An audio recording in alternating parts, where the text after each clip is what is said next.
একটি সংলাপ, একটি মুখভঙ্গি, একটি হাসি, আর সেই একটি মাত্র মুহূর্তেই চিরকালীন হয়ে গেলেন এক মানুষ। তিনি গোবর্ধন আসরানী, বলিউডের কৌতুক জগতের এমন এক কিংবদন্তি।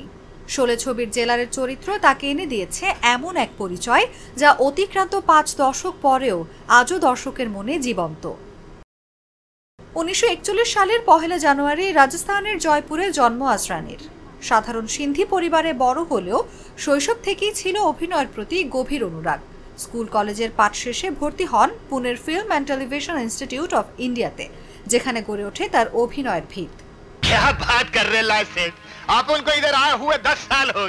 1967 সালে চলচ্চিত্র আত্মপ্রকাশ করেন তিনি। 5 দশকের ক্যারিয়ারে অভিনয় করেন 350টিরও বেশি ছবিতে, কখনো মজার বন্ধু, কখনো বিভ্রান্ত অফিসার, আবার কখনো সহানুভূতিশীল চরিত্রে। তবে শোলে ছবির জেলার চরিত্রই তাকে এনে দেয় অমর খ্যাতি। তবু আসরানী শুধু হাসির মানুষ ছিলেন না, থিয়েটারের প্রতি ছিল গভীর ভালোবাসা ও শেখানোর প্রবল ইচ্ছা। তিনি বিশ্বাস করতেন, ডায়লগ মুখস্থ করলেই অভিনেতা হওয়া যায় না, মানুষের চোখের ভাষা পড়তে শেখো।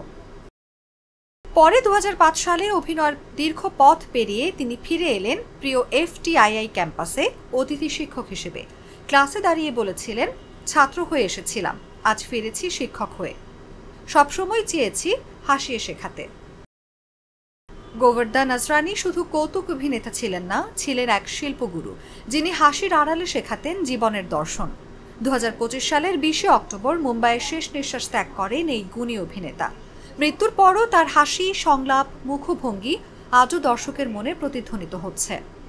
অনুভা বিশ্বাস, জাগো নিউজ। আপনার প্রিয় কাপড়ের যত্নে এলো এনজাইম সমৃদ্ধ Arik silver wash detergent powder, 500 গ্রাম মাত্র 70 টাকা। প্রিমার্ক।